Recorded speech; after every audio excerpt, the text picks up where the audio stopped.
Welcome to Healing a Polarized World. My name is Greg Metzger, and I'm part of the team at Focolare Media. I serve as associate publisher at New City Press. On behalf of Focolare Media and our other co-sponsors, Glenmary Home Mission and the Fordham University School of Law's program on Institute on Religion, Law, and Lawyers' Work. On behalf of all of them, I want to thank you for joining us today. All of us, when we think of the word polarization, I imagine that we all come up with people come to mind, but even more in our mind, things might come to our heart, experiences that we've had of polarization, events that we've seen it play out, maybe even people come to mind. For me, as I've been getting ready for this event, it kind of coincided with my son, who's going to be hitting one of these big life stage moments. He's about to graduate from college and go to medical school, and it's been a lot of things going on with him over these couple months that we've been working on this. And when I think of him, it really does make me think of the beginning of his life was in 2000. He was born on October 25th, 2000. And those of you with a quick calendar mind will know that a couple weeks after that was when the Gore versus Bush election ended. Well, or at least the whole process of that election ending began. And so his life, I always remember him as a child growing up in these early stages with this polarizing event. And before he was 1 year old, we had September 11th. And so as I've been thinking about this event, I've been thinking about him. He's who's kind of what's come to mind and what he's experienced in his life. And I don't know who might come to mind for you as you're here, but I hope you'll be thinking of those kinds of things and also be looking for a message of healing for the polarization that we experience. What all of the panelists have in common that you'll be hearing from today, and why I'm so excited to hear from them and get to them, is they have in common they do the hard work of trying to heal a polarized world. It's not easy work. This webinar is not pie in the sky type of event, but it is a webinar about healing. And because we do believe that we have a calling and a way towards healing polarization. And we're going to hear from people in a variety of contexts who have been doing that hard work. We're going to start with Father Aaron Wessman. Father Aaron Wessman is a part of the Glenmary Home Mission, and he's the author of the real inspiration for this gathering, The Church's Mission in a Polarized World. In addition to writing the book really comes out of his vocation within Glenmary, which is an order that has a unique charism towards unity. And so we asked him to really set a framework for us for our time together. He's a real gifted teacher, and we asked him to kind of teach us a little bit about what we mean by polarization and to kind of set a stage for the others to then share their experiences working to heal a polarized world. So Father Aaron, it's great to see you and look forward to hearing what you have for us. Thank you so much, Greg. Let me share my screen with everybody for my presentation. If you just give me one moment. Excellent. Thanks again, Greg. As Greg mentioned, my name is Father Aaron Wessman, and I'm a member of the Glenmary Home Missioners, and I'm really honored and grateful to be here with you all. And I was asked to give an overview of the challenge of polarization as it exists in the United States context. And so for the sake of time, and because that's a complex subject to deal with, I'm going to dive right in. And in order to approach this theme, I'm going to look at really three contours, which are interrelated, but I'm going to separate them out for the purpose of analysis. And those are the contour of group polarization, identity polarization, and affective polarization. So when we talk about group polarization, this is kind of one of the main ways in which people understand the challenge of polarization, really. And what we're meaning here in the main point is that over the last 50 years, so 5 or 6 decades, two massive groups have formed in the United States. And really, members of the two distinct groups have seemingly very little in common. The two groups are quite different. They do not often interact with each other. Part of that is because they don't really live around each other and have opportunities to interact. And if they do interact, it's typically in unhelpful ways, and usually that's facilitated by social media and other forms of media. And members of these groups increasingly view members of the opposite group in a negative, sometimes subhuman light, and that kind of points us in the direction of what is known as negative polarization. So I like images, and I think that the image on your screen now, I think, captures the way in which in the United States, we've really formed two Americas, two groups. And this is a map of the 2020 presidential election results. And of course, the red areas refer to Republican areas, the blue to Democrat areas. And so you can see that we have sorted ourselves into two groups geographically on political lines. And one of these groups, the blue group, occupies the coasts and the urban areas of the United States, and the red group occupies, statistically speaking, the heartland or rural areas of the United States. But it's not just that these two groups have sorted themselves geographically and politically. The groups have also sorted around some very important areas of our lives. So our values, our racial identities, one group, the blue group, being far more racially diverse, the other group being far more white, racially homogeneous, one group working in more white-collar jobs, the other group working in more blue-collared areas. These groups even differ in the kinds of cultural activities that they like to take part in. Again, statistically speaking, people in the blue group would most likely watch NBA, and the red group would be most likely to watch NASCAR. And then the blue areas of the United States tend to be a little bit more economically prosperous, and the red areas are struggling economically in many ways. So there are a number of consequences when we think about group polarization, and I'll just name a couple of these, and hopefully we'll hear more about these in other presentations. But the first is that whenever we're thinking about the division of two groups in the United States, we need to think about psychology and sociology and the issue of group dynamics, because whenever groups form, we oftentimes get this us versus them mentality, and that can be even more intensified if the identity markers the groups have formed are very important to us in our lives. And that means we try to protect our own group and shore up our identities, and oftentimes we feel threatened by the so-called them. And sometimes we even try to punish the so-called outgroup or outsider. It also means that when we're thinking about group polarization, we just have to recognize that it's going to be extraordinarily difficult. Not impossible as some of our presenters will show, but extraordinarily difficult to relate to members of the other group. Once again, because we don't necessarily live around each other, but sometimes it'll seem like we just don't come from the same backgrounds, traditions, we don't use the same vocabulary, we have different values. And sometimes, sadly, we might even fear or hate people from the other group. So there is a kind of chasm that has formed in some ways. So group polarization lends itself to a discussion around identity polarization.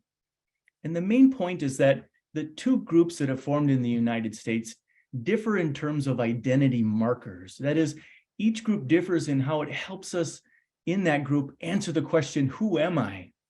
A foundational and fundamental question for all of us as human beings, which relates to our identity and our purpose in life.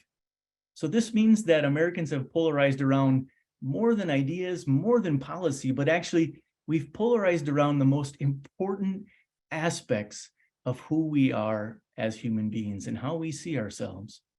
Again, I like images, so I'm going to provide another image here.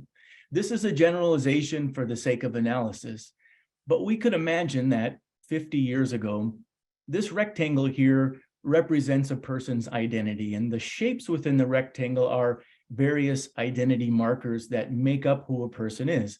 So for example, we would have one's partisan identity, one's religious identity, the values one holds, where a person comes from geographically, and then perhaps one's racial identity.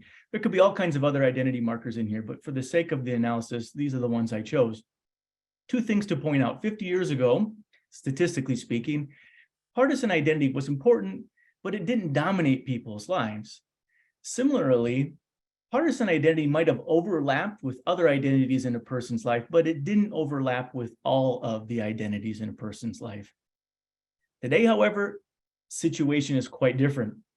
This image, I think, captures how we have, in a sense, sorted into what would be called mega identities, that our partisan identity has become a mega identity today. Partisan identity now runs through all of the major identities in our lives and can activate them by experiences that we have. We can see it touches on our religious identity, the values we hold, our geographic identity, and our race. And Liliana Mason goes into a lot on this whole idea of mega identities, but she says that partisan identity today has become a mega identity. And one of the challenges is that the identities shared on the so-called Republican mega group are not represented necessarily in the so-called Democratic mega group. So there are many consequences, and I'll highlight that using just the example here of the Republican mega identity. That is, the Republican identity sort of subsumes within it Christian identity, conservative identity, rural identity, and racially white identity. So today, if, for instance, a Republican candidate loses an election, or if somebody critiques a Republican candidate, that might seem like just a specifically kind of political move or political critique. But the point is, because of mega identities, that critique is now felt down deep inside through all of a person's identities in their life. In a sense, it feels like if that candidate loses, all of my identities seem to lose, or all of my identities in life seem to be critiqued. Therefore, when we're in constant election cycles, it can feel like every election is the most important, because if my candidate loses, then all of the identities which are important in my life seem to lose as well. Another consequence is that, again, using Republicans as an example, we could use Democrats here as well. But if a Republican candidate speaks or acts, that seems to be a kind of political action, but because of the reality of mega identities, it means that that candidate speaks or acts in a sense as a representative of all of the other identities in my life, and really in a sense can speak into all of those identities. And so that means that today politicians have an exaggerated influence in our lives, in various areas of our lives. And if our politicians are polarized, if they're vitriolic, if they're negative, that kind of those feelings and those activities will reverberate throughout the various areas of our life and will be very difficult to avoid. That leads us into the conversation around the third theme, which is affective polarization. The main point here is that today we feel, all of us, I think, feel polarization deep inside. In one sense, there can be a constant negative feedback loop called a cycle of affective polarization, such that if we're feeling negative feelings inside, and these are triggered because of events that are happening around us, they can feed other negative feelings in a constant cycle. Again, to present an image, and this is my third and final image, imagine that we're all feeling quite a bit of uncertainty today in 2023. Well, that uncertainty can oftentimes lead us to fear a group which is different than who we are, and perhaps we feel threatened by them. That fear can turn to hatred, particularly if within social media or because a politician is sort of producing that hatred, we might feel that and be affected by it. If our candidate or party seems to lose, our area seems to lose, our identity seems to lose, that can produce resentment inside of us. All of this can produce a lot of stress physiologically and biologically, which produces a deeper sense of uncertainty. So one of the things that I think it's important for us to remember, especially as we're thinking about healing, there is a great need for empathy today. So we are all in this struggle together. In a sense, there's a kind of solidarity found in the mutual suffering that I think all of us are feeling in a polarized world. And I think more than ever, we need to approach the other through a lot of curiosity, seeking nuance. We need to try to understand other people's ideas, But we also have to try to listen to their feelings and be sensitive to feelings. And that, I think, is best done by seeking to listen to and understand a person's story. And that has actually been successful in many platforms in the world trying to bring about healing in a polarized world. So to review, I covered the themes of group polarization, identity polarization, and affective polarization. Thank you all so much. I look forward to hearing from the other presenters. Thanks, Father Aaron. That was a really, I think what we were just hoping for as a way to kind of begin us and give us a grounding. And we're going to turn now to Kim Daniels. Kim is the director of the Initiative on Catholic Social Thought and Public Life at Georgetown University, and she serves on the Synod, the Communications Commission, from 2021 through 2024. Kim, it's great to have you with us. The Initiative for Catholic Social Thought has been a real model for people trying to address polarization through dialogue. And I'm curious, you all really use Catholic social thought as kind of an entry point for these dialogues. And I'm wondering how that's gone and how you've seen these dialogues help this kind of real challenging polarization that Father Aaron presented to us, especially since you're housed in Washington, D.C. area. So thanks, Kim. We look forward to hearing from you. Well, thanks so much, Greg. It's a real honor to be here in this really distinguished company. And I just want to say before I start and get to your question that I just have to say I read so much about polarization, and this book just really stands out, Father Aaron. It's a clear overview of the secular literature on this issue, and it places it in conversation with our Catholic faith and tradition. Just such a thoughtful way, and really worth reading if you're interested in the subject, any of you who are watching. We'll likely read it as a team this summer at the Initiative. And I hope you'll indulge me real quickly to tell a story that's a little illustrative of what we're going to talk about. It's almost a year ago today, almost exactly, that our oldest daughter got married. And of course, it was just this wonderful celebration, as you can imagine. I'm sure you've all been a part of similar celebrations, family and friends, a wonderful mass that was warm and welcoming, and food and drinks and music and laughter and dancing. And just one of those wonderful examples of what our faith is all about. And towards the end of the night, maybe after a glass of wine or two of my cousins came up to me and said, "If this is being Catholic, I think we're Catholic again." And it was just this wonderful moment. Of course, they were half joking, but it was about kind of what the day had meant. And it's one of those things that our church does so well, right? The Mass, with its beauty and tradition and way of bringing us together, rooted in the sacraments, the love of these two young people so evident. Most of all, family and friends celebrating together. This is what we do well. And this is what really witnesses to our faith. And something that we don't do so well in the United States in 2023 is engage in politics, right? One of my prayers that night was that certain family members wouldn't talk about politics at this wedding. And I know we've all probably had a similar experience there. Our politics today is marked by anger and hostility and division. It's helped weaken our witness in public life. It's affected our families and our communities.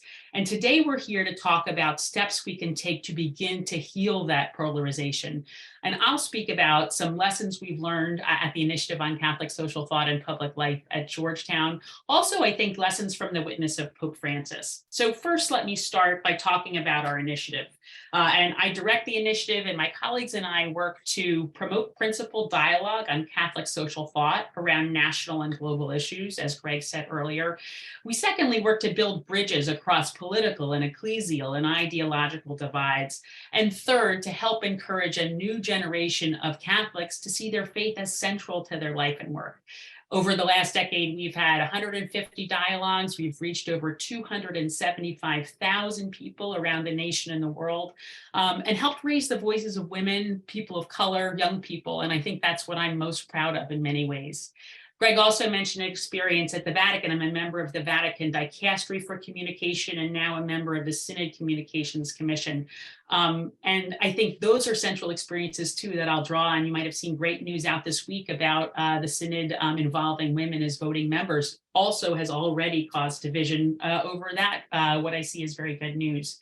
So in all that, I want to first start by setting our context before I draw on those lessons. I think it's important to start there. You know that we're a wounded church and a hurting nation. And think about what we've been through for the past years. 2 presidential impeachments, a violent attack on the US Capitol, divisive US Supreme Court arguments around abortion, the voting rights, immigration, the death penalty, anguish and anger around the abuse crisis, withdrawal from Afghanistan, an attack on Ukraine, killing of Black Americans in our streets, and a racial reckoning in our hearts as a result of that. And of course, a pandemic that has killed over 1 million Americans and shut down our schools, shut down our lives in many ways. It's been exhausting and it's been demoralizing. And that's really been something that's helped shape our political and cultural context. Father Aaron in his book goes into a lot of causes of the polarization and division that have shaped this context: globalization, the loss of trust in institutions, weakening of community ties, social media, technology generally. And of course, we know that these causes bleed over into our church life as well. I think it's only gotten worse in the last few years. There's a status quo that is seeking to undermine the Holy Father in many ways here in the United States. So it's no surprise that Catholics are demoralized and tempted to pick an ecclesial faction, sign up for one side, one of those group identities, as Father Aaron points to, even leave the church. And so before we get to lessons, we've talked about our context. I think we have to ask ourselves, why bother? Like, why should we engage in political life? Why should we put ourselves in the middle of this polarization? Why not just step back, step out, stay out of politics generally? And I think the answer there is to say that, of course, our faith calls us to do this. The gospel calls us to serve the voiceless and vulnerable. I remember, of course, St. Oscar Romero, who said just weeks before he died, he was learning the beautiful but harsh truth, he said, that the Christian faith doesn't cut us off from the world, but immerses us in it. The church is not a fortress set apart from the city. And of course, that's a lesson that Pope Francis has brought to us so many times. We know that Catholic engagement in public life, engagement in these divisive issues is so important and necessary. It's part of what it means to live a faith that does justice. So that's our context. That's why we need to be in the middle of this polarized and divisive context. And now I want to look at some lessons that we can draw both from Pope Francis and our work at the Initiative. When I start with Pope Francis, which I think is the broader view here, I want to look at his 10th anniversary because I personally see lessons from my life framed by that anniversary. 10 years ago, I was in St. Peter's Square when Pope Francis was elected that night. And it was just a remarkable moment, right? People coming together from around the world, our global church right there in the heart of Rome, in the heart of St. Peter's Square, listening and being ready for our new Pope to be elected. My experience up to then had been very much limited to my particular US experience and a very narrow, frankly, experience at that, I know now. And that day, something happened. I began to see our church as the global church it is. I began to see people of all diversity from around the world, joyful, hopeful, praying, singing. And it was just a wonderful experience for me to see the global nature of our church right up close, right in front of us. So to me, that's our first lesson that we want to take, right? That we have this global faith.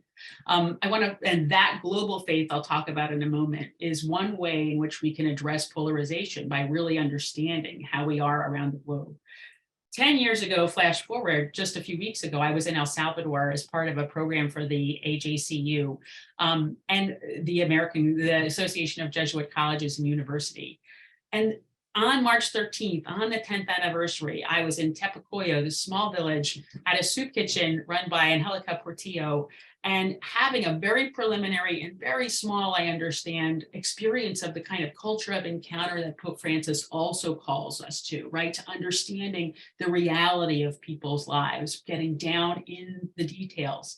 And so from these two experiences framing Pope Francis's his pontificate, the first, as I said, is I want to talk about the global perspective he brings. I think by enlarging our perspective to more fully appreciate the global church, to understand, as John McGreevy says, that we're the most multilingual, multicultural church in the world, institution in the world, we can really dilute some of the polarization we have and expand our vision. And then secondly, again, we know that as Pope Francis says, reality is greater than ideas. And when we focus on service to the poor, when we look outward and not inward, we look at people's realities. We accompany people. That's where we get beyond the polarization that often exists in an abstraction. And now finally, I want to talk about some lessons from the initiative. We've learned a lot of specific lessons. And the first is to keep our gospel mission front and center when we have dialogue, to focus on the voiceless and vulnerable.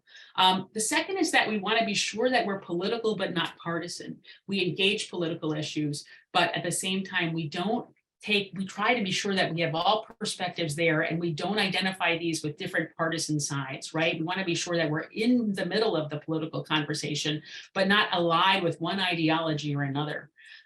We also know that we want to, as again, Father Aaron says in his book, build friendship and community face to face through engagement and encounter. I loved how you said when people cross over and encounter each other, especially person to person, we're reminded that more than ideas are at stake in this polarized hurricane we live in. And also, I think I really want to emphasize that authentic dialogue is critical. And Greg, you mentioned that what we do is hold dialogues that are conversations among people with different perspectives, both abstract perspectives, but lived experiences as well. We see these dialogues as themselves having impact, right? They're acts of resistance against our current hostile divisiveness. People too often dismiss dialogue as sort of least common denominator Catholicism, a mushy middle. Our experience is exactly to the contrary. This can be hard, it can be painful. I've made mistakes in our process. I've learned from them. We've all learned from them. And it's happened more than once. And I think that helps us learn and grow. And that painful process is really part of what it means to grow as Catholics, grow in our faith. It calls for the skills, I think, Father Aaron, that you point out, right? Flexibility, humility, prudence, the kind of salvific encounter that we're called to have. And I hope that we've learned from all of these experiences. But I think dialogue, while sometimes painful and hard, is really crucial and important. We've learned that diversity is not an option, it's an obligation. Our conversations are always, always better when we have diverse voices in them. And this helps with our learning process. And I wouldn't be at a Jesuit university if I didn't talk about the importance of learning to listen, right? I think that listening to people is critical to this. It's not about trying to win a debate. It's trying to be in the middle of a conversation where you're listening to your colleagues and learning from them. And then again, Greg mentioned the principles of Catholic social thought. I think those are a moral vocabulary and a framework for assessment and analysis and action that help bring people together. They offer architecture for resisting the individualism that plagues all of the various group identities that we are a part of. Finally, I just want to say I see the Synod as a real hopeful sign and a path forward. It offers us a model for how to be together, how to pray together, how to listen to one another. And I think that to me, it's a real sign of hope. So just to wrap up, Pope Francis reminds us that we're called to look into the distance, to be patient, that God is not in a hurry. I think we have to be patient with our context right now that we're in. We're called to bring to it all that we know is that the charity that's at the heart of our faith. And I'm going to end, given my El Salvador experience, with something from St. Oscar Romero again. He said he asks us to view these things that are happening in our historical moment with a spirit of hope and generosity and sacrifice, and do what we can. We can all do something and be more understanding. I think that's what we're called to do here in the US in our year of our Lord 2023. And again, I really, really recommend Father Aaron's book. It's a wonderful, wonderful resource. Thank you. Kim, thank you so much. I'm going to, for sure, when we send out the follow-up emails, everybody be sure to get on the initiative, onto their mailing list to find out about the things that they're doing. Many of them are in person, in the Georgetown area, DC area, but others of them are virtual, and they've been a real pathfinder path setter for people working in this area. So thanks so much, Kim. Those are great reflections. Our next guest is David Lapp. David is a co-founder of Braver Angels. David, your organization works at the forefront of kind of addressing the political polarization that both Kim and Father Aaron have talked about. Can you tell us how this work began, as well as what have you seen kind of as the most effective ways of working in healing polarization in politics?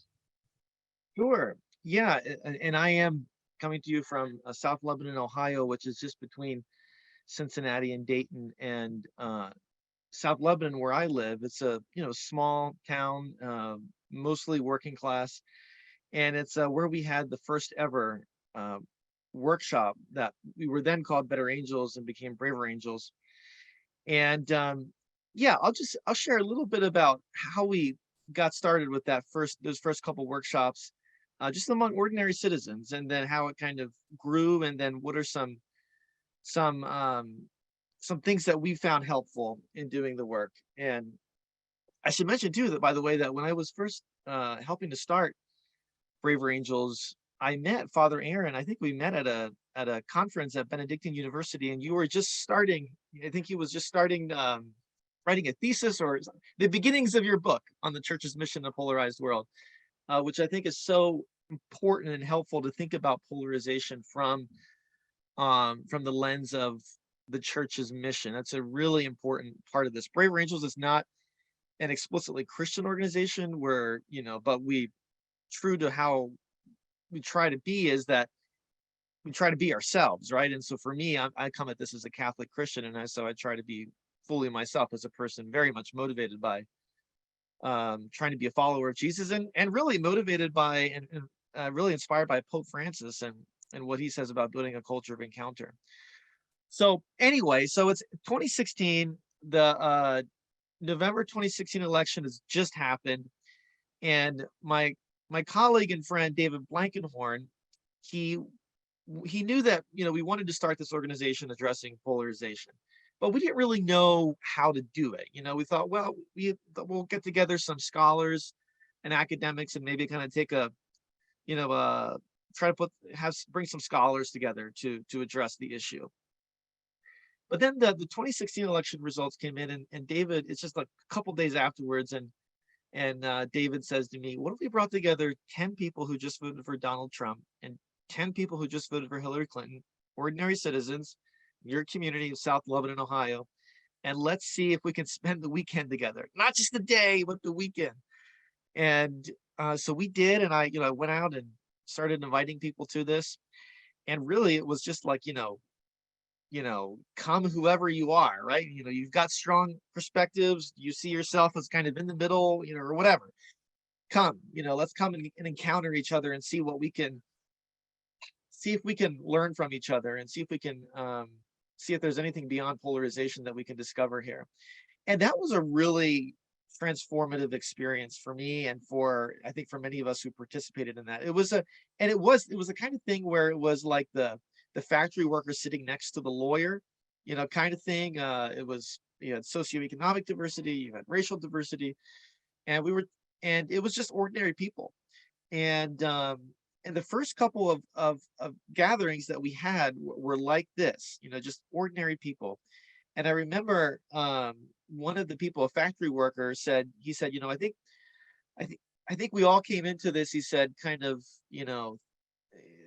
we kind of looked up over the fence and looked at the other side and saw, oh, we're not as far apart from each other as we thought. You could like touch the other person on the other side of the fence, as it were.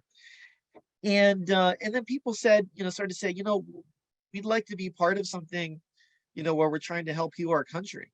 People who were participating in the workshop said, I'd like to be part of a movement to do something. And so that was just an indication for us. It was just a profound experience of solidarity. And it was telling us, okay, this is what we're going to do. We're just going to do workshops and bring in grassroots, ordinary citizens together. And then people just started finding out about it. And, we started inviting people to do the workshops in their community, just provide basic, training for people who have moderate facilitation experience. We kind of provide the guardrails, and then they do the workshops themselves. And it was so inspiring because some of the things that happened were like, somebody who was, strongly Democratic in Indiana, he just cold called, the local Republican Party office, and ended up talking to the chair of the Republicans and for his county, and said, hey, would you like to do this, workshop with me where we bring together people from the two sides? And the Republican Party chair said, sure, I'll do it. And to this day, like, more than 5 years later, they're still working together. And it's just, taking chances like that, taking a risk, just like cold calling, the opposite political party county headquarters and saying, would you like to do this with me? And, I think I'll just say three things that we found to be helpful as we do this work. One is that we say this, that we believe that that we all have blind spots and that none of us are not worth talking to. We're all worth talking to.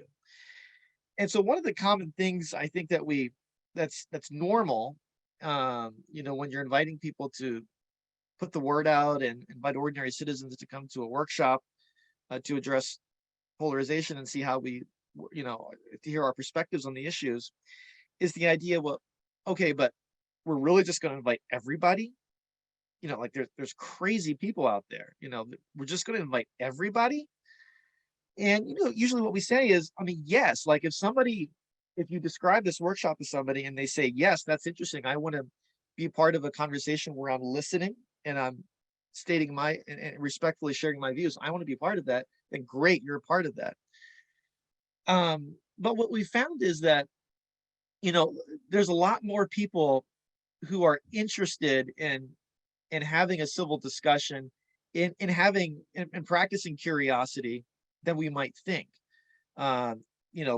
Anywhere from strongly conservative to, strongly progressive, that people are they're really interested in each other, and that it's always worth it to just, let everybody in. Everybody who wants to be a part of the conversation, everybody's welcome. The second thing is that having equal, we say, we're at every level of leadership, there's half people who lean red and half people who lean blue, and there's room for people who don't lean either way as well. But just making it known that, this at the shaping place, that we really do want people from whether you're strongly conservative or strongly progressive, that this is something that is being shaped by not just people from one political leaning, but by people across the political spectrum. And that's been really important for us. And then finally is, where there is looking for common ground where it does exist. So inviting people to be completely truthful and be themselves, and saying their perspectives and where they're coming from, but also saying, okay, let's look for the common ground where it does exist. And I'll wrap up with this. One of the most inspiring things that I've done in my participation in Braver Angels was early on, we, as part of our local group here in Ohio, we said, okay, let's come to the next meeting with what we think could be a common ground issue. And the first person who stood up and spoke was Bill Fry. And Bill was active in starting the Tea Party in our area. And Bill said, what I want to do is I want to talk about the influence of money in politics. And I've got this idea for how to address it. And then the next person who stood up and spoke was a self-described Democratic partisan activist. And he said, Bill, the Tea Party guy, just stole my ideas. What I want to do is talk about the influence of money in politics. And thus began a friendship between the two of those, and some work on the part of our local group, evenly divided between people who lean conservative and progressive on an issue like, okay, what can we do to reduce the influence of money in politics? So a Tea Party guy, a Democratic, activist, they found common ground and were able to build a relationship around that common ground. David, great stuff, and really bringing us into that level of kind of conversation, even at a one-to-one level. And it's a great segue to our next guest, Angelica Kerr. From bravery, we go to courageous. And Angelica has really been a part of a team that has begun a work called Courageous Conversations. And so we asked her to come and share some of that experience, telling us how these conversations have gone. It's been a couple of years now, I think, since you all began this initiative, particularly within Focolare communities. And what has been the impact of speaking openly, particularly about racial polarization? So Angelica, thanks so much for coming and sharing your experience. Thank you for having me, and thank you for having Courageous Conversations as part of this elite group of panelists. And I'm very happy to follow David because our stories are very similar to the Braver Angels origin story and model, but our concentration is more about race and racial equity. So Courageous Conversations started as a response to a question posed to me after the murder of George Floyd. Pretty much, what are we going to do about this? Meaning, how are we, people who are committed to responding to suffering with love, how are we going to respond to this outrage caused by this and many other tragically hashtag names that unfortunately we've come to know who are victims of racial violence, which is embedded in the history and society structure of our country. So I reached out to some friends of mine in our Focolare community in New York, and we started to talk about how we can respond to racism and racial tension in our society. We talked about the effects of racism on our lives as individuals and as a society, and actively listening to one another with love without judgment, entering each other's suffering, hidden pains, and deep experiences, opening up a space within one another which had previously been closed for fear of being misunderstood or judged. These turned out to be powerful moments of brave strength, grace, and enlightenment. Some people realized that the people that they knew, they loved, they worked with, they lived with, had hidden lives in plain sight. And these type of courageous conversations, as they started to become known, we know there wasn't a novel idea because many groups, both religious and secular, were also having deep, painful conversations on race. Being open and welcoming to comments and concrete actions. But what we felt was special in our experience is that no matter who was sharing, who was listening, we were giving ourselves one for the other, out of love for the other, giving voice to people of color, those for a very long time didn't feel that they could speak openly on the effects of racism in their lives, and giving space to people who benefited from current structures of systemic racism, which are interwoven in our society through laws and policies, not only to learn more about themselves at a deeper level, but ultimately to become advocates and allies with concrete actions to those who historically experienced social marginalization and oppression. To honestly confront issues head on instead of being complacent or ignoring them or avoiding them, just to keep the peace, or perhaps believing that we as people committed to loving our neighbors were somehow exempt from succumbing to race-based thinking and behavior.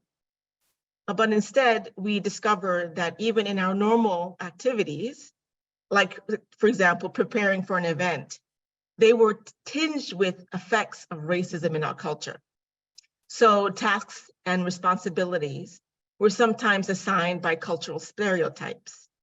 This group is good at dancing, this one at singing, this other one is more ideal to be an MC. So that's what they'll contribute. So awareness of this prompted the need to be intentionally mindful when we're preparing events and perhaps create a more diverse planning group.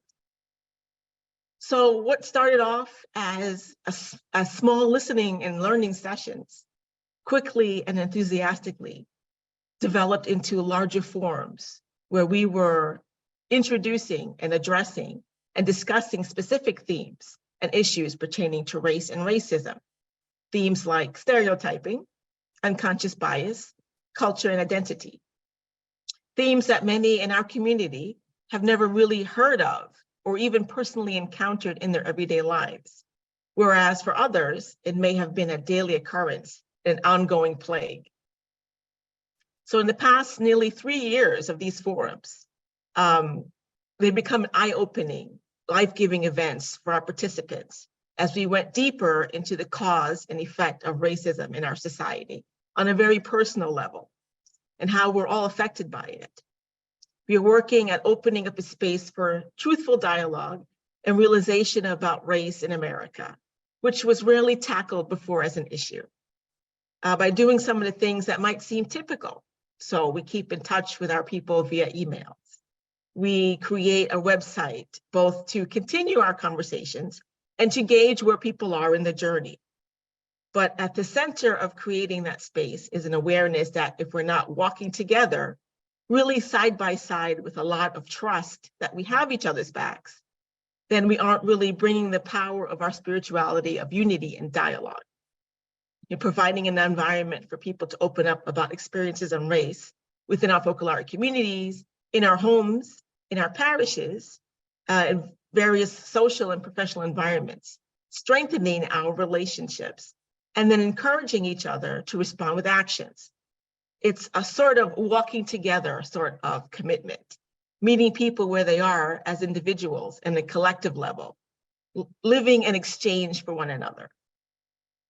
So the impact has been mostly positive in small and incremental and varying ways. For one thing, it made more people more aware of their personal and society collective biases. We've received positive feedback and experiences after our forums from people who sought to take action with their newfound knowledge.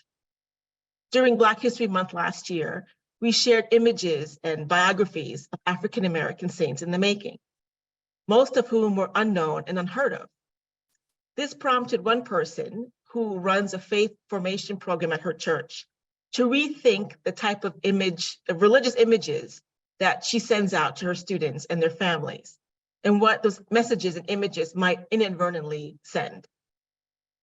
Some others in her parish have also formed a committee to intentionally work against race-based thinking within her parish, something that might not have been previously thought of if the awareness wasn't raised.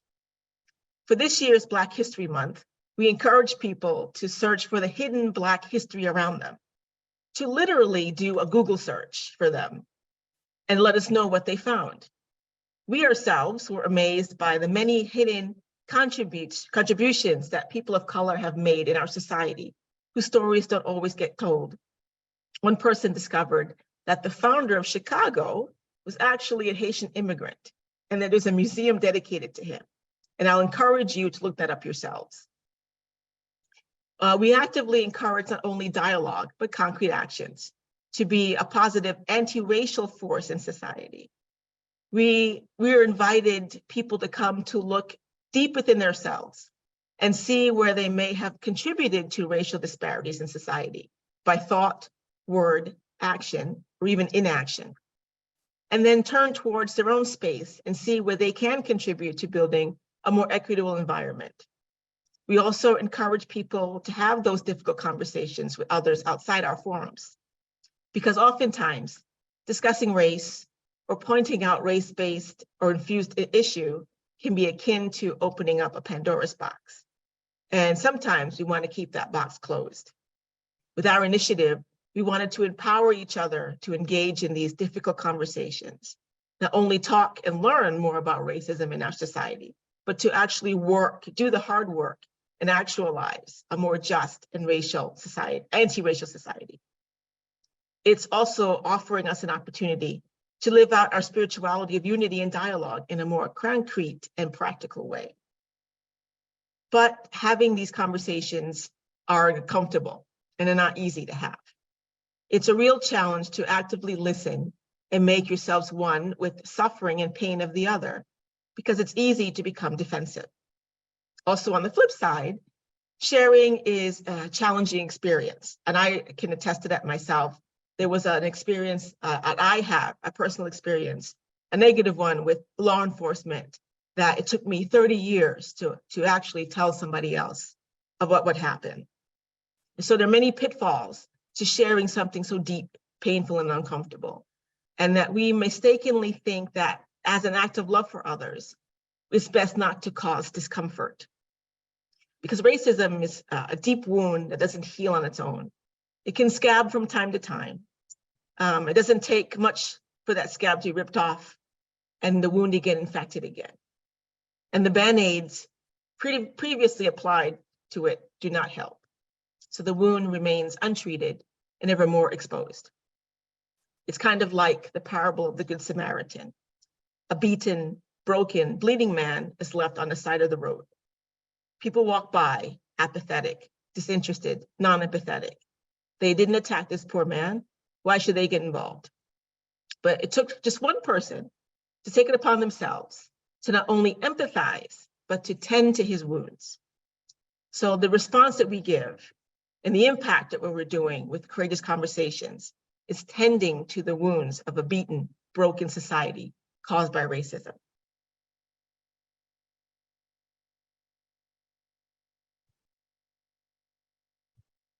Angelica, thank you so much for really your, not just describing the project, but also the impact and how you've kind of journeyed into that with yourself and with the leadership of Courageous Conversations. And it's a moment for me to say to everyone that you will receive a follow-up email where you will be able to learn more and kind of follow up with the different presenters and the different groups that you're hearing about. Because I'm pretty sure, in fact, we've even gotten some questions in the question box with exactly about that. So just to let you know, there will be a follow-up with that information, because I think a lot of you are having your interest sparked. At this point, I also want to say that we did set this up as a 90-minute gathering just because there's so much that we really want to press into. And so we're at a point now, it's not going to be so much a pause, but it's going to be a different type of reflection. We're going to have a video that we're going to share from Father Patrick Gilger, who is a Jesuit priest, who's an assistant professor of sociology at Loyola, and who was at a recent in-person gathering of the Focolare movement that was called the Hearth for the Human Family. And at that gathering, he shared some of his own work and research into the Focolare movement and into the work of healing polarization in our society. And so after his talk there, which was very, very stimulating, in fact, you can find it at our YouTube channel. After that talk, we had a chance to ask him a specific question to reflect specifically for this gathering. So Father Patty's going to share with us kind of around the theme of how polarization gets inside of us. Some of the things that Father Aaron was talking about the way that our identity itself seems so threatened. And he's going to share with us some reflections on how to overcome that. So we're going to go to that video now.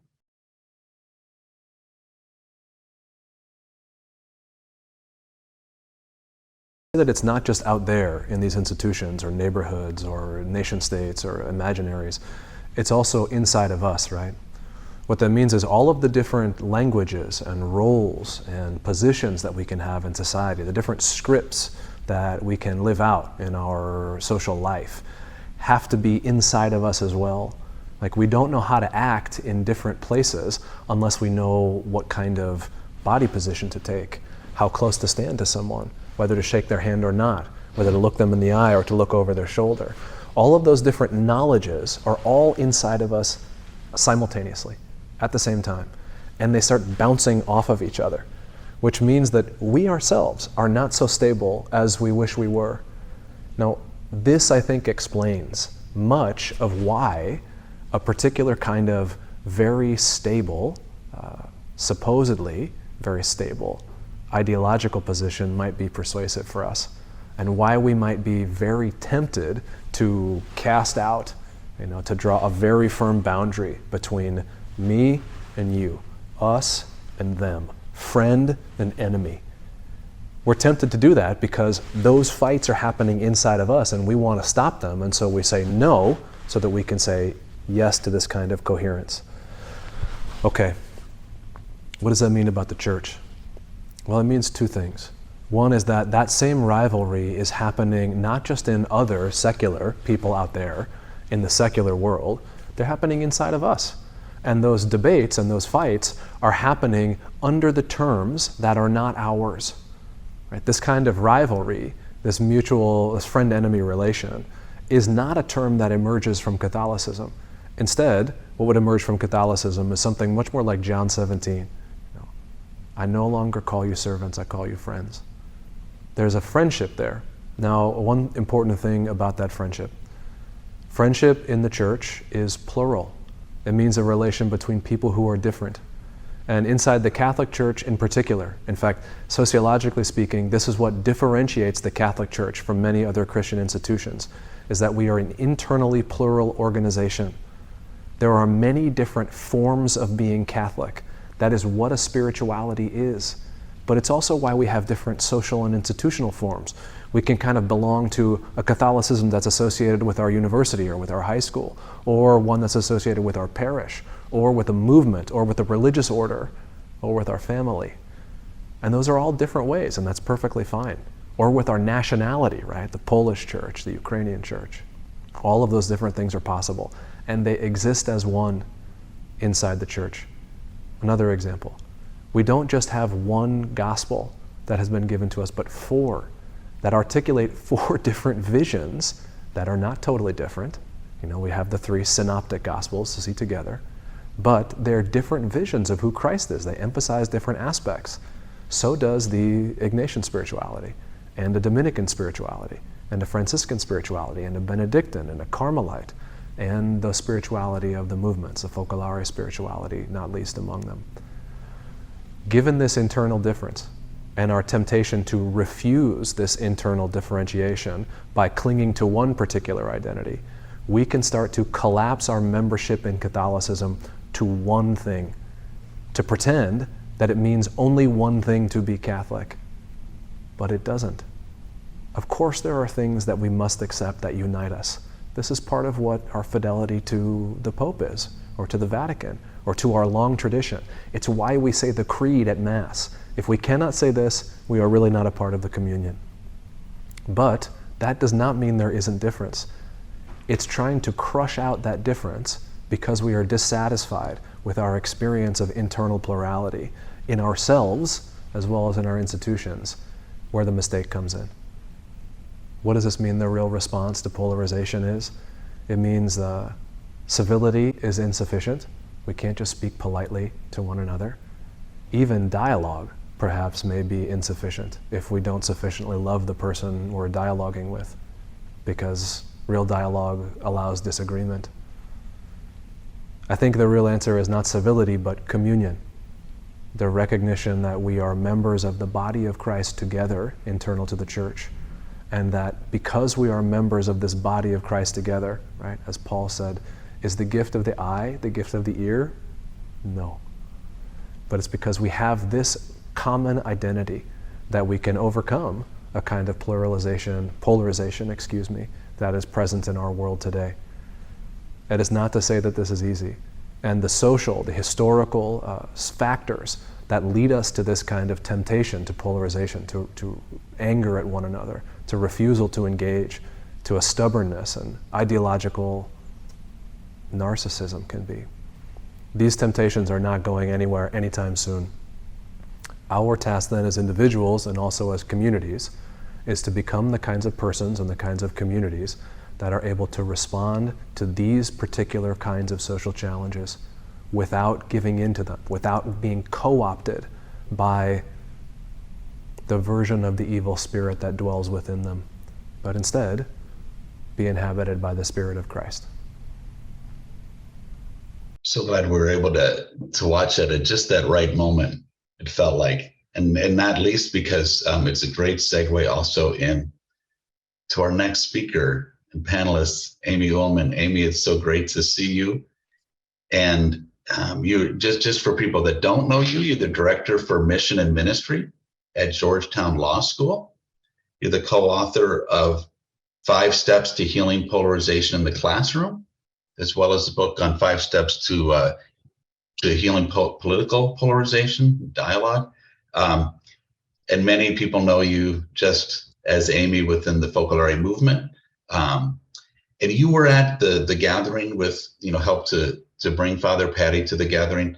So we're just asking you to kind of share from both your thoughts on what Father Patty said, but also on your work in the classroom and how this plays out in that context, and whatever other things kind of from your vocation you think would be good for us to hear at this point. So thanks, Amy.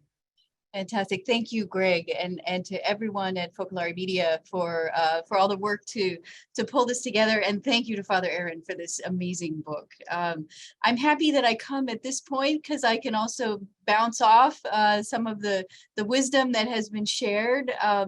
And so one of the things that struck me very deeply about Father Aaron's initial presentation is that picture of the way in which a partisan identity forms a core that then is the reason why there's such an intensity when we're interacting with some of these other differences. And so there's a question in the webinar, in the lineup there, that from David Sillard, I think, I might be mispronouncing, I'm sorry, but asking, like, what's going on with young people if this is the experience of how the impact of polarization on our identity, could this be one of the reasons why there's such an intensification of their experiences of anxiety?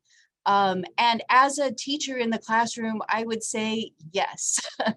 And so, I want to share a little bit about kind of what I see, maybe just naming the wounds that I see right now, of the wounds of polarization, how they manifest in the classroom, and then how Father Aaron's amazing book kind of also fits into the conversation right now, a little bit as we think about teaching and university environments. So I just had today my last class in a seminar called Religion, Morality, and Contested Claims for Justice. And when I share that title with people, they say, "Oh, how's that going for you?" It gets harder to teach by the second. I've been teaching it for 10 years, co-teaching with my colleague, Michael Kessler. We wrote this book together, reflecting on the methods. And I jokingly say it's to help lawyers learn how to have conversations across profound difference without killing each other. And so far, we've been 100% successful with that. But the idea is to help law students engage, law students and government students as well. We've had some theology students, an interdisciplinary seminar, engage across profound difference to learn these communication skills and these methods, and then to try them out with some of the most contested claims. It's very interesting. I find myself having to say in the midst of the class discussion more and more, that statement that you just made, that, by the way, that's a contested claim. There may not be someone in your friend circle who thinks that way, but let me assure you, there are others in our country, first of all, who would contest that. And so also even just raising awareness of the difficulties. So one of the challenges, just to name a little bit what my students have shared about the climate that they are in. And so they share that, and this is exacerbated by the pandemic, by the manifestations of racial tension that we've experienced. There would be many reasons. So the impact of social media in their lives, but just great difficulty in creating a culture for sincere and open conversation in educational settings. And you may have heard this, people just like refuse to engage difficult questions in the classroom. And they are very concerned with appearances, very anxious about appearances, being accepted by others, not provoking unmanageable rifts in how they interact with each other. And so at a minimum, and I think Father Aaron's explanation goes a really long way in describing what's going on. At a minimum, it really stifles sincere conversation, in not only in the classroom, but also among their friend groups. And then at worst, what happens is disagreements are treated as an attack on their character. And so they just feel like they don't have any equipment to manage disagreements. So they either flee or get upset. And so one of the things that I have thought as a person of a different generation, I thought, wow, this is just part of their growth trajectory of learning how to not be afraid of encountering these differences. But what I'm learning is the really intense, difficult experiences of social exclusion, of gossip, of being thrown out of chat rooms, right? And so the ways in which the social consequences are not just imagined, they are real. in terms of the difficulty that they have. So you can imagine if we take that identity poll, what happens in friend groups when you're not like completely aligning with others' expectations. And so, for example, I mean, as Father Patty Gilger was just sharing, maybe dialogue is not enough, right? And so, and part of the reason for that is dialogue with the other side, especially for young people, can be interpreted as the risk that you are completely validating another person. If you just listen, you're validating their position. And so you worry, wow, maybe my friends won't know that I actually do disagree. So why the risk of, as Father Aaron says, crossing over is that you might lose your other friends, right? I mean, that's how it's kind of playing out. And that could lead to a kind of disassociation. You can be kind of cast out. And then, or just, I mean, people are tired, right? So this kind of sense that it's a fruitless and exhausting effort that is not worth the time and energy. So really to commend David's work of saying, you know, all comers, where everybody's worth listening to. And I think for young people, we have to create a terrain where they experience that. And it can take a lot of work to build that kind of trust. And so, so there's just this kind of concern about the asymmetry, and maybe because they haven't been exposed to people of generations before them who can model what does this look like, and so they were concerned. If I enter into this space, I'm going to be misunderstood. People are going to be confused about my stance. I might be laughed out of the room. I might be steamrolled, right? And so just to first of all, to say, oh my gosh, it's so worth it to really spend time with young people, really understanding deeply what are the concerns that are getting in the way of their capacity also to even begin to learn these skills. So how does Father Aaron's book help us? It's a masterpiece. It's so careful. The analysis, the images, it's so readable. It's great for all different kinds of audiences. Like Kim mentioned, we're going to be hopefully using it also among those who are concerned about creating this setting here at the law school, at Georgetown Law School as well.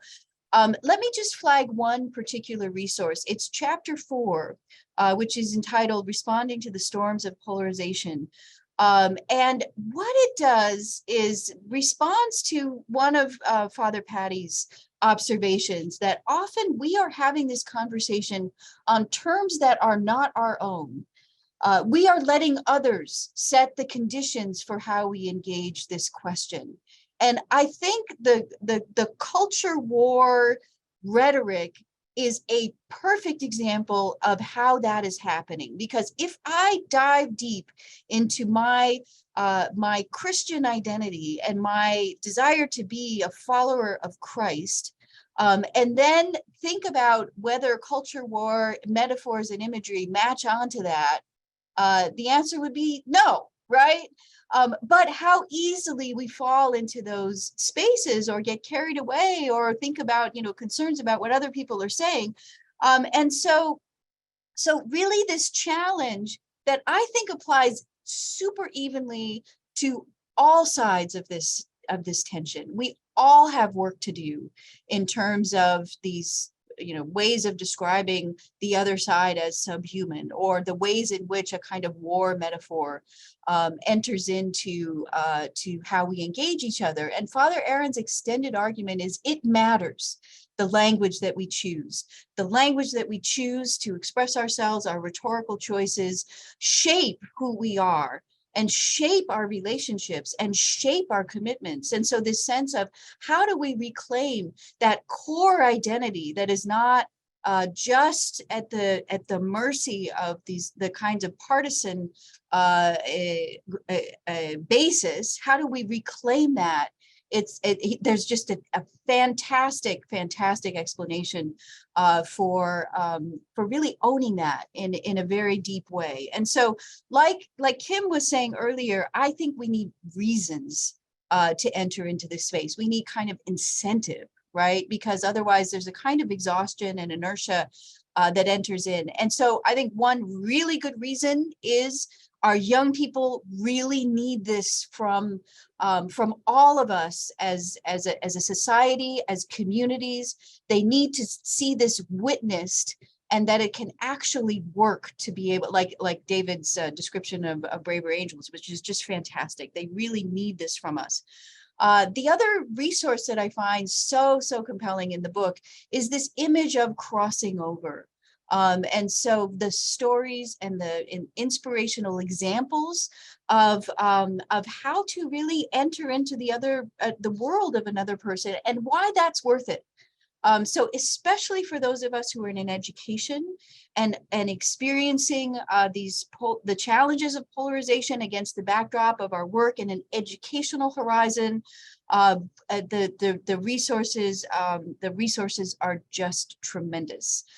So I'm really filled with gratitude for this resource, filled with gratitude for all of the examples that I've heard in this webinar as well, and feeling very hopeful that we can turn the corner on this. So thanks so much. Amy, thank you. Thank you. And really that note of hope. In fact, one of the people in the Q&A box had a nice reflection there on the importance of hope, and how Pope Francis has said we need to really emphasize that hope, and that a lot of this polarization, especially among young people, is kind of a hopelessness that's also driving it. So thanks so much, and thanks for that kind of strong call for the young adults that are in our midst. And so where we are now is, I think we're going to actually hear some more reflection on this kind of work of spirituality, and how we can bring that into this discussion of polarization. So we're going to have now be joined by Brother John Mark Falkenhain, who is a monk of the Saint Meinrad Archabbey in Southern Indiana, and also a licensed psychologist. So we're really excited to hear from this kind of blend of perspectives that you have, and also kind of this sense that Amy was alluding to there, about sometimes people feeling overwhelmed by the level of polarization in the culture, where it becomes even a challenge to have a conversation, feels really threatening. So we wondered if you could share with us some of the psychological tools or practices that you've discovered either in your research or your practice as a priest that might be of usefulness for us at this point. Thanks for being with us. Good. Thanks, Greg, and thanks to everyone for their input. It's a real privilege and an honor to be part of today's presentation. My interest in polarization and depolarization really is so closely linked to my identity as a Benedictine monk here living in Southern Indiana. And my experience has been that it's very interesting at Saint Meinrad on any given Sunday, or really any given day, we have lots and lots of visitors. As St. Benedict says, a monastery is never without visitors. And what's really struck me over the last several years is just the broad range of the types of people that come to St. Meinrad and that come to a Benedictine monastery. And so on any Sunday, you'll see very, very conservative people, very, very kind of liberal people, very traditional Catholics, very sort of progressive Catholics, and real diversity, all who seem to come and seem to think that this place is for them.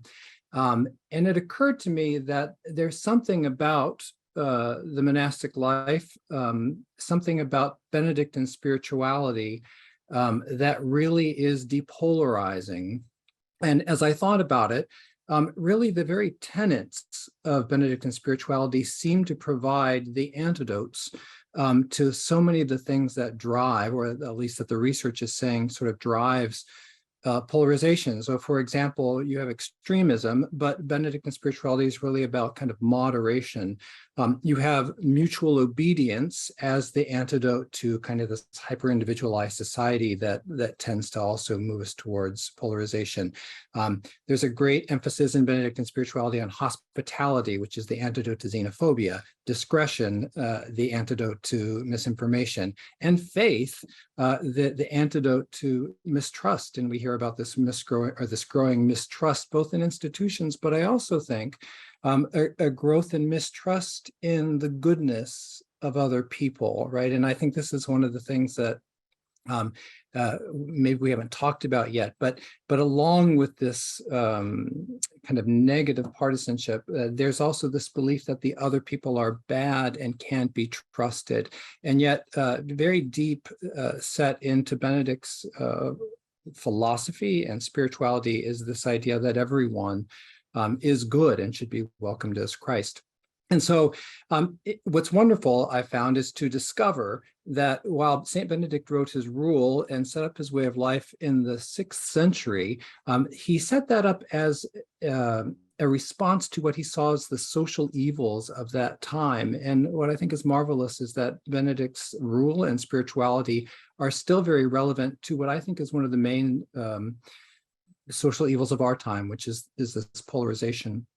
And so we're just starting here to at Saint Meinrad to get into what can we do about polarization, and we're beginning to offer some programs, some study days, some workshops to ask people how they might contribute to a less polarized world, and to do that out of our own Benedictine tradition.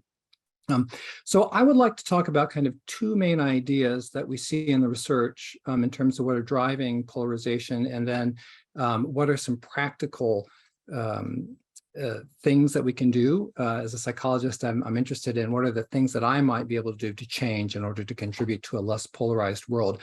And I want to begin with the presumption that we all have to admit that we are polarized, and we are to some degree polarizing. And so it's not out there, it is in here, as Father Patrick was saying. And the good news about that is that if I'm part of the problem, then I'm also part of the solution. And so I can do things to contribute to a less polarized world. So the first idea has to do with polarity types. And I'm borrowing a little bit by some writing by Stephen McIntosh, who is writing for the Institute for Cultural Evolution, who reminds us about something called polarity theory, which really grew out of the international relations kind of arena. But the idea here is that there are really two kinds of polarities. One is a positive-negative polarity, and the other is positive-positive polarity. And positive-negative polarities are things like poverty and prosperity, or hunger and survival, crime and safety. And in a positive-negative polarity, it's usually a tension between a universally recognized positive thing, such as survival, prosperity, safety, and a universally recognized kind of negative or harmful thing, poverty, hunger, crime. And the solution to a positive-negative polarity is always that you try to eradicate the one, typically the negative, right? We try to get rid of poverty and hunger and crime. But the other type of polarity is what we call a positive-positive polarity. And these are polarities in which we have two good values that come into tension and competition and sometimes conflict with one another, right? Tradition and innovation, mercy and justice. There have to be consequences. On the other hand, it's important that we also exercise mercy. Identity, there has to be something that holds us all together.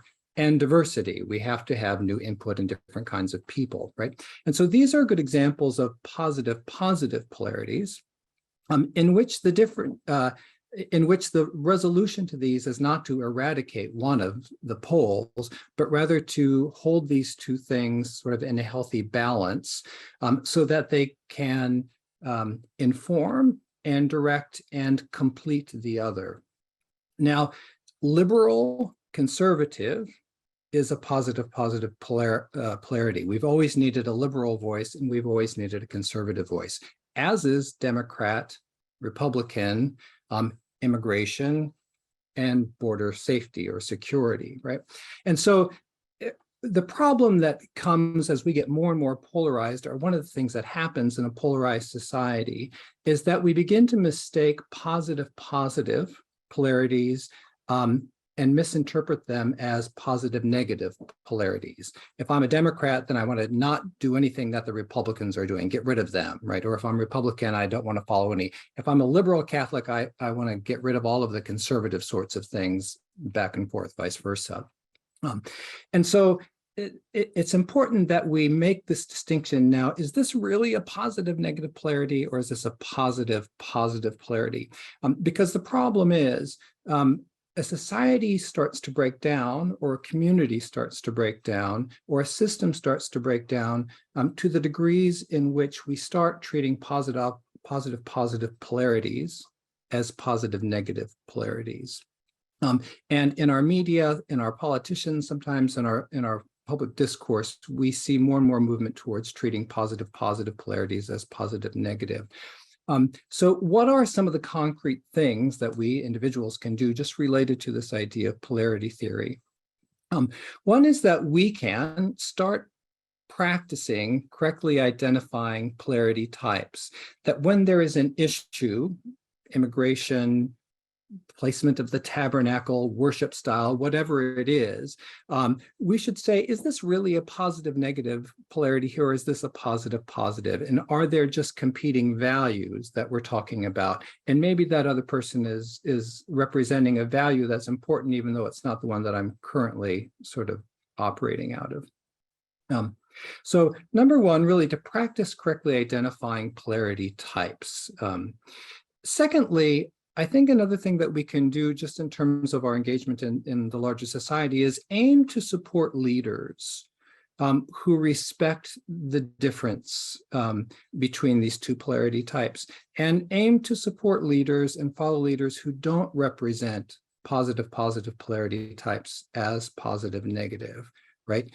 There's no way to compromise. There's no way to have meaningful discussion if we turn positive positives into positive negatives. The second set of concrete strategies that I want to talk about relates to, the overwhelming issue of technology and information. And I think we've heard lots and lots about how technology and this explosion of information has really been a pivotal part and plays a key role in polarization in our society. I'm sure that you're all aware of this idea of confirmation bias, or sometimes we talk about information silos. The idea that we tend to seek out information that confirms us in our beliefs, that we like to listen to news sources or people who are going to think the way that I do and reinforce the things that I do. And we tend to shun away from people whose points of view are going to challenge us. We like to hear what agrees with us. And with the internet now, anyone can find a news source that is going to agree with he or she already believes, right? And this is further compounded by the fact that now with the internet and with cable television, news sources are 24 hours available, right? We can and we do hear what we already believe multiple times throughout the day. And this repeated exposure to a perspective that we already believe in with no dissenting points of view only causes our biases to deepen and to get more entrenched and to become more inflexible. And these are really hallmarks of hyperpolarization. So in light of this, here are some concrete things that we might be able to do in terms of how we are consumers of information and technology that could help us to avoid becoming more and more polarized and hopefully move us towards a less polarized and polarizing world. Number one, so these are just very concrete, practical kind of ideas. Aim to get your news from the middle, right?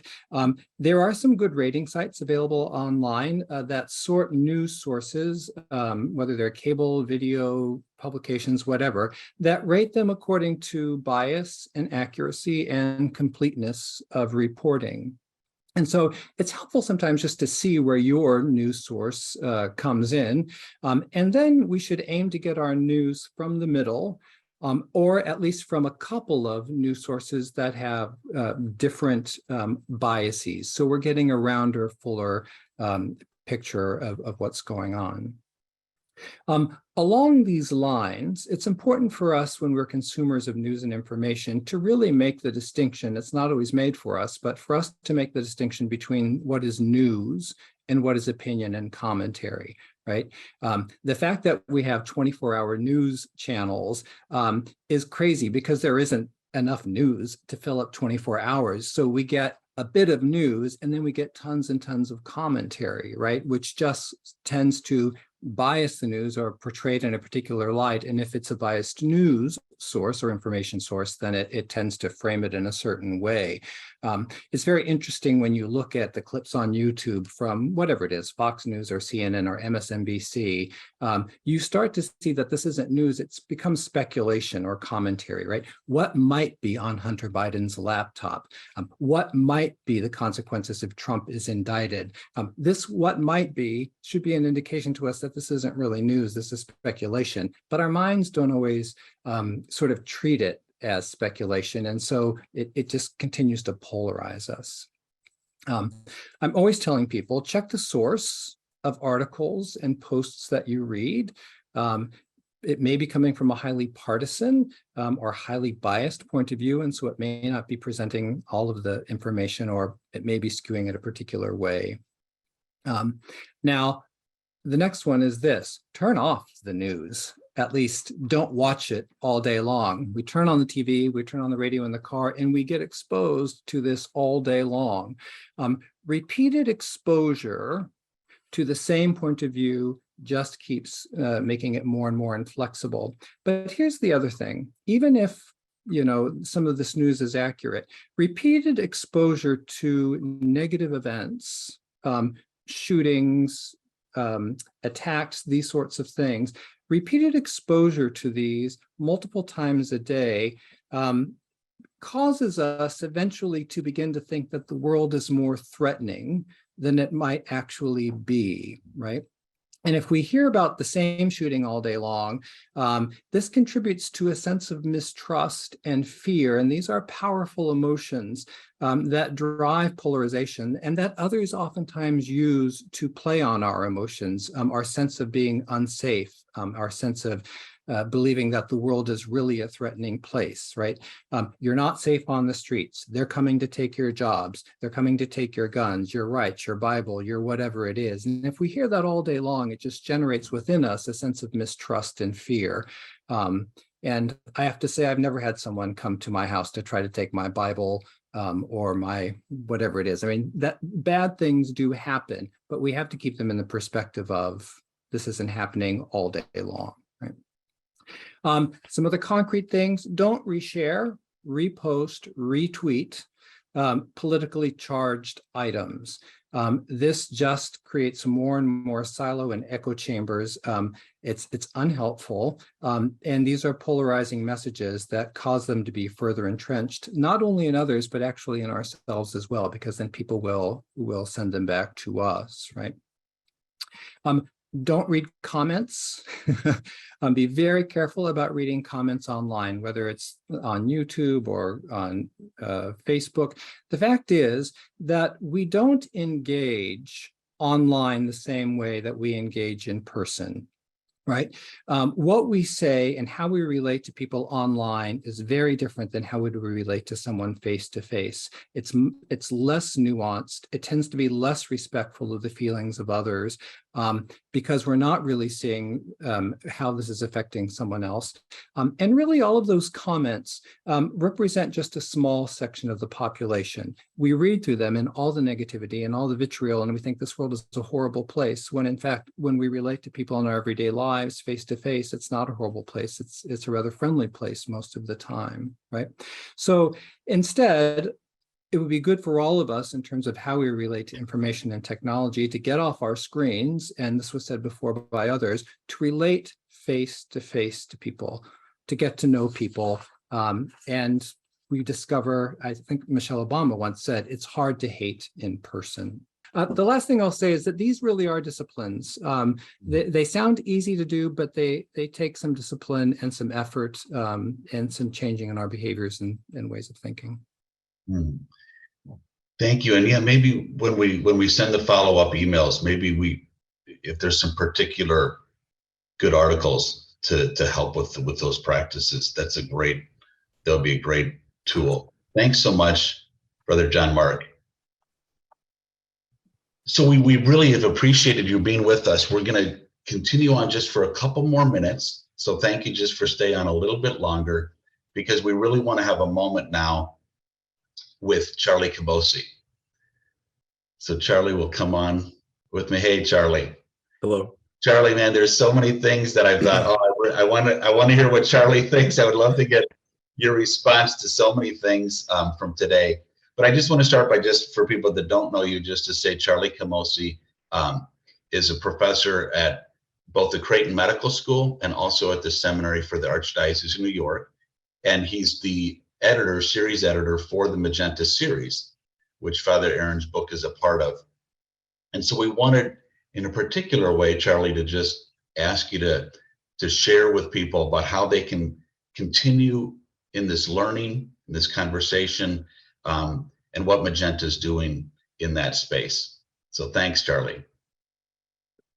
Yeah, Greg, just first of all, can I just say congratulations about pulling off this panel? What an astonishing group of people. I knew it going in. I know it even more strongly now after hearing everyone's remarks.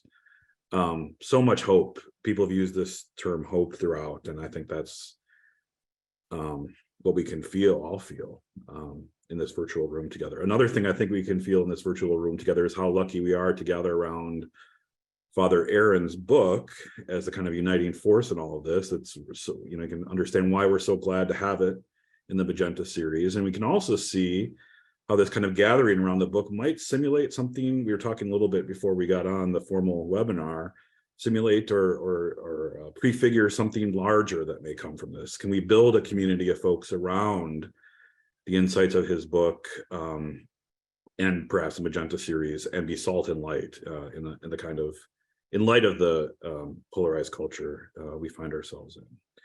So Magenta is this big, bold color that is right between red and blue on the color wheel. That's not accidental, right? Part of what Magenta does is resist the kind of red versus blue, left versus right, fight to the death. But the Magenta series is not just about that. In fact, it engages virtually any topic that tends to fit within our hyper-polarized, simplistic, two-dimensional, antagonistic binary imagination. And there are a lot of them. Just to give you one example, we're really excited about a coming author, Magenta author, a philosopher at Loyola Chicago, Joe Vukoff, who has one book ready to come out on transhumanism and another on AI on the way. And it's so interesting. His Magenta approach is to basically speak in between or beyond the binary of kind of uncritically accepting these technologies versus taking a kind of Luddite, mostly skeptical approach. And so I'm excited for these two books. I recommend them all to you, but that kind of signals the broader kind of Magenta vision.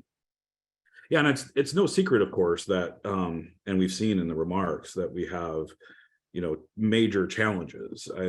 No one's Pollyannish. No one is taking a kind of naive approach to that.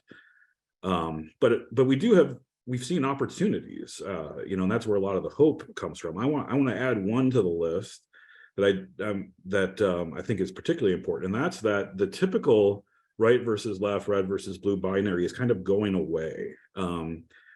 At least if you see that as kind of Republicans versus Democrats, as we kind of imagined them over the last, 40 years or so.